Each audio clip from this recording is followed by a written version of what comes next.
It was 7:15 a.m. in Nashville. When I opened the email that shattered my world, my 1-year-old daughter Emma was babbling happily in her high chair, completely unaware that her father had just blown up our lives with a single message. The subject line read, "Simply moving on." I almost spilled my coffee when I opened the attachment and saw the photo. Donald, my husband of 5 years, wrapped around a young blonde woman, who couldn't have been older than 23. They were standing in front of our lake house, our vacation home, that we'd bought just last year. The same home, where we'd spent countless weekends planning our future together. "The house is mine now," the email declared. "I've already moved in with Amber. My lawyer will be sending over the divorce papers. Don't bother fighting it, the deed is in my name." I felt my hands trembling as I sat down my coffee mug, but not from fear. No, this was pure rage building inside me. Donald really thought he could just email me divorce papers and steal our vacation home, the home I'd paid for with profits from my business. He had no idea what was coming. I looked at our daughter, still innocent and happy, playing with her breakfast. Then I glanced at the framed photo on our kitchen wall. Donald and me on our wedding day, both smiling like we had the world figured out. 5 years of marriage. And this was how he chose to end it, with a smug email and a photo of himself with a woman nearly half my age. I took a deep breath and picked up my phone. My finger hovered over Donald's contact information for a moment before I clicked block. Then I opened my email and typed 2 simple sentences in reply. "Are you sure about that? Better check the paperwork carefully." I hit send, blocked his email, and turned back to my daughter with a smile. Donald had always underestimated me. He saw me as the accommodating wife who'd supported his career while building my own business on the side. He probably thought I'd break down crying, maybe beg him to reconsider. But he'd forgotten one crucial detail about me.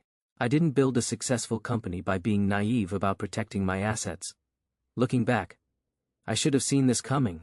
The signs were there, little red flags I dismissed, because I was too busy juggling my growing business and our new baby. Donald had been making frequent business trips to the lake house over the past 3 months, claiming he needed peace and quiet to work on some big corporate merger. I'd built my company from scratch, while supporting his career moves. When we met 6 years ago, I was already running a successful online retail business, but Donald acted like it was just a cute hobby. He loved telling people how he'd help me turn it into something real. The truth, my business had tripled in value since we married, all through my own hard work and strategic planning. The lake house had been my idea, a perfect getaway for our family, close enough to Nashville for weekend trips, but far enough to feel like a real escape. I'd paid for it entirely with my company's profits, but Donald had insisted on putting his name on the deed for tax purposes. He said I'd agreed, but not before having my lawyer draft some very specific documents about the property's true ownership. Last week, Donald had been especially distant, spending hours on his phone in our home office. When I'd asked about the merger, he'd gotten defensive, snapping that I wouldn't understand the complexities of corporate finance. Coming from a man whose investment portfolio I'd secretly been managing for the past 3 years. I picked up Emma from her high chair and held her close, breathing in her sweet baby scent. She had Donald's eyes, but my determination. I could already see it in the way she tackled every new challenge. Looking at her now, my resolve strengthened. This wasn't just about me anymore. It was about protecting her future too. I walked to my home office, Emma on my hip, and opened my laptop. Within minutes, I'd emailed my lawyer the documentation proving I'd purchased the lake house. Then I pulled up the security camera feed I'd had installed at the property. Another precaution Donald knew nothing about. The cameras had caught everything, every visit, every guest, every betrayal. Amber might have been basking in her victory at the lake house, but she had no idea she was starring in a video that would feature prominently in my divorce proceedings. My phone buzzed. A text from Rachel, my assistant Julia. "You need to see this." Attached was a link to Amber's Instagram profile. There, going back months, were dozens of photos of her with Donald. Some were even taken in our bedroom at the lake house, with her wearing my clothes, using my things. The latest post showed her flashing a massive diamond ring, my grandmother's ring, the one Donald had promised we'd give to Emma on her 18th birthday. I felt sick. This wasn't a recent affair. This had been going on since before Emma's birth. In one photo from 8 months ago, Amber was proudly holding up a key to the lake house, caption, "Reading Home Sweet Home with my love, heart eyes, new chapter, moving in together," while I was up all night with our newborn. Donald had been playing house with A woman barely out of college. The dates on the photos matched perfectly with his business trips. Every time he'd said he was working late.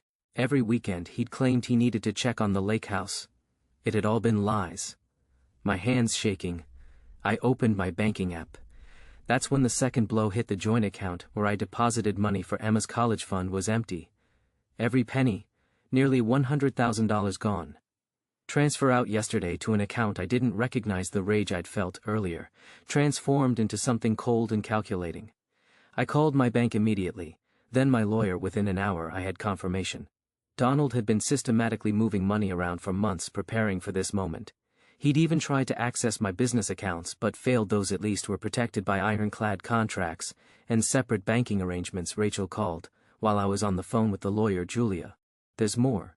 She sent me a series of screenshots from Amber's private Facebook page. The girl had been bragging to her friends about landing a rich older man and how they'd planned to take his boring wife for everything she was worth.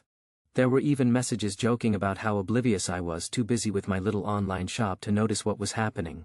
Little did they know that little online shop had made me a millionaire 3 times over. I'd kept that information private, letting Donald believe my business was merely successful, not wildly profitable.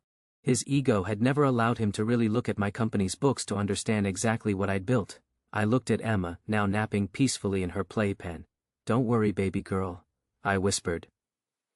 "Mommy's about to teach Daddy a lesson about underestimating women in business." I spent the next few hours in a flurry of activity.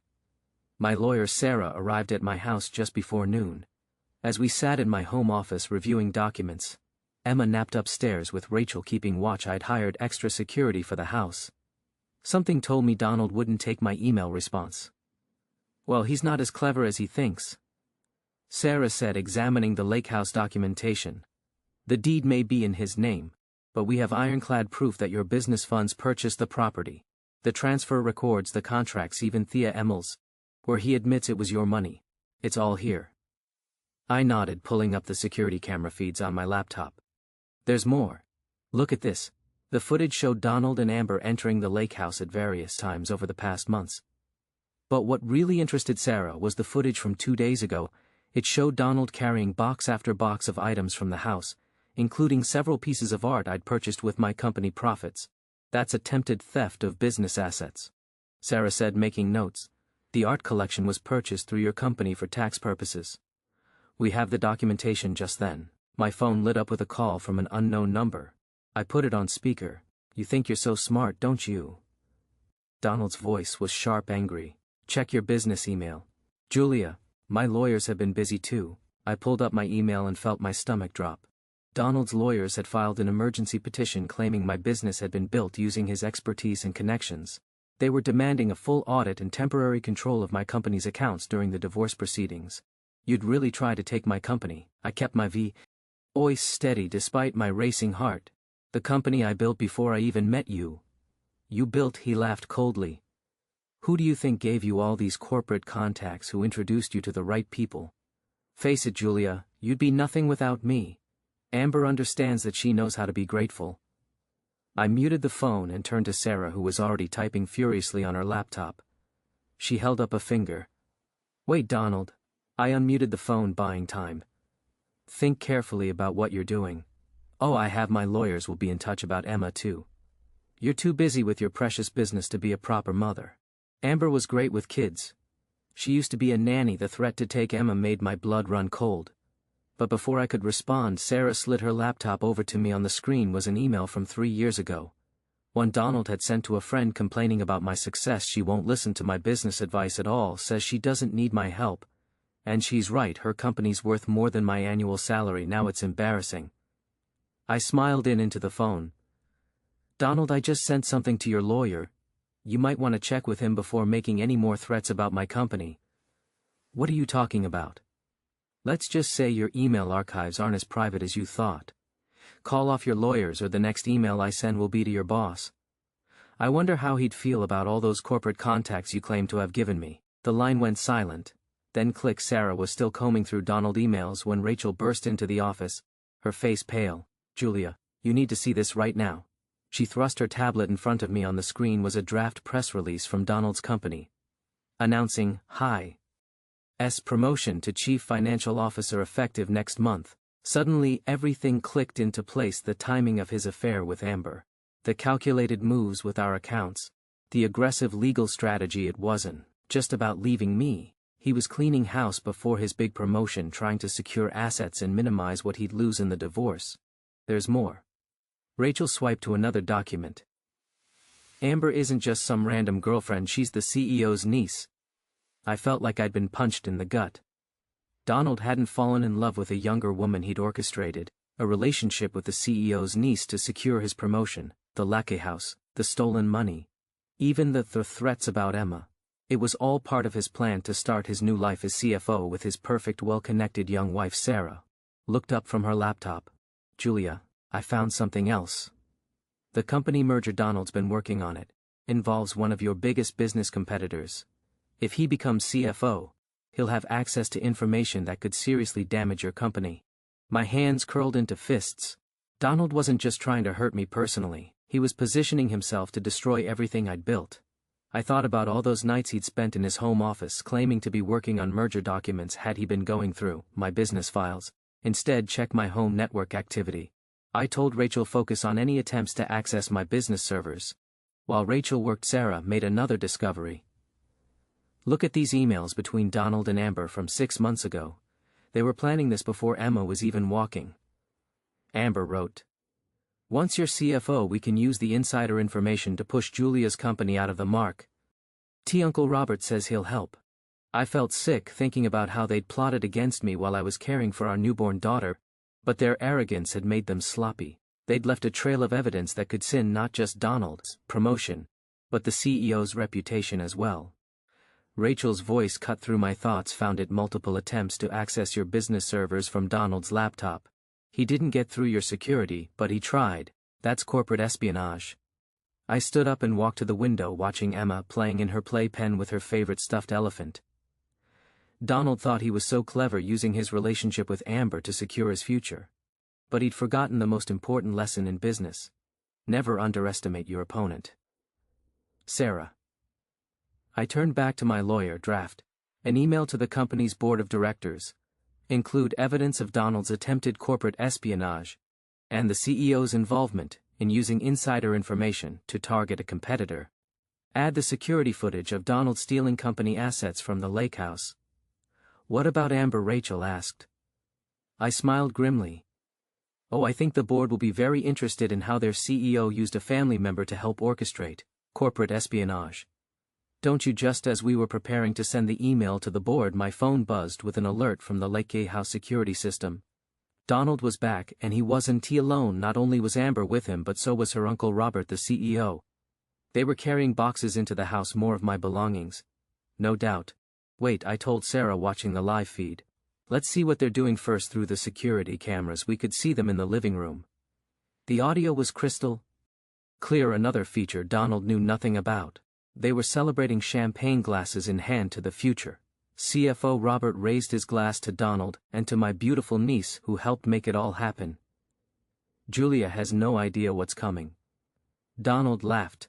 Tomorrow morning the board announces my promotion, and by afternoon our legal team will have control of her company's accounts for audit purposes. Within a month, her business will be worthless, and the best part, Amber chimed in. She thinks the lake house is her biggest problem. Wait until she finds out about the offshore accounts. I froze. Rachel, what offshore accounts? Rachel's fingers flew across her keyboard. Within minutes, her face darkened. Found them. Donald's been funneling money from your joint accounts into offshore holdings for months. Not just Emma's college fund. He somehow managed to divert nearly $300,000. This was bigger than I'd thought. Donald hadn't just been planning to leave me. He'd been systematically stealing from our family for months. The Lecky House drama was just a distraction from his bigger scheme. But then Robert said something that made my blood run cold. Once Julia's company tanks, our merger goes through smoothly, her market share will be split between our subsidiaries, and that troublesome ethical business model of hers will be nothing but a memory. My company wasn't just successful, it was disrupting their entire industry with our commitment to sustainable practices and fair labor. This wasn't just about Donald's promotion or his affair. They wanted to destroy everything I'd built because it threatened their way of doing business. Send the email, I told Sarah, but first add one more thing. Access the backup server Sword. Emma's birthday and attach the file marked insurance. Sarah's eyes widened as she opened the file. It contained years of documentation about questionable practices at Donald's company, information I'd gathered while managing his investment portfolio. I'd kept it as insurance, never thinking I'd actually need it. Julia Rachel interrupted, staring at her screen. Donald just tried to access our company servers again from the lake house. He's getting desperate. I watched through the camera as Donald excused himself to the home office. My home office. He sat at my desk, probably trying to hack into my business accounts again. But this time, our IT team was ready. They'd created a false portal, making him think he was succeeding. Let him in. I told Rachel, let him think he's won, because in about 10 minutes that board email goes out, and their whole house of cards comes crashing down. Sarah looked up from her laptop emails. Ready? Should I hit send? I took one last look at the security feed. Donald, Amber and Robert were still celebrating their imaginary victory. Do it. The response was faster than I expected. Within minutes of Sarah sending the email, Robert's phone rang through the security feed. We watched his face turn ashen as he listened to what I assumed was the board's immediate reaction. What do you mean, emergency meeting? He shouted into the phone. Who sent what evidence? Donald grabbed his own phone. Presumably checking his email. The color drained from his face. The servers, she knew. Julia knew I was trying to access them. It gets better, I whispered to Sarah, as we watched the scene unfold. Wait for it, right on cue. Amber's phone started blowing up with notifications. Someone had anonymously sent her Facebook messages to every board member. The ones where she bragged about helping Donald steal corporate information. The security camera caught the exact moment their celebration turned to panic. Robert was screaming into his phone. Donald was frantically trying to close his laptop and Amber was in tears, mascara running down her face. Then came the CIGR police cars, pulling up to the lake house, lights flashing. Turns out corporate espionage and financial fraud are serious crimes. Who knew? I picked up Emma and held her close as we watched through the cameras. See that, baby girl? That's what happens when people underestimate your mommy. The last thing I saw before the feed cut off was Donald being let out in handcuffs, still shouting about how the house was his. The fallout was spectacular. Within 24 hours, Donald and Robert were both fired. The board's investigation uncovered even more than I'd known about, not just the plot against my company, but years of fraudulent practices. Amber's involvement in corporate espionage destroyed her budding and influenced her career. Last I heard, she'd moved back in with her parents in Ohio. The offshore accounts were frozen and investigated. Every penny Donald had stolen was returned with interest. The Lackey house, turns out, attempting to steal company assets, is a great way to lose any claim to property. The deed was transferred to my name, where it should have been all along.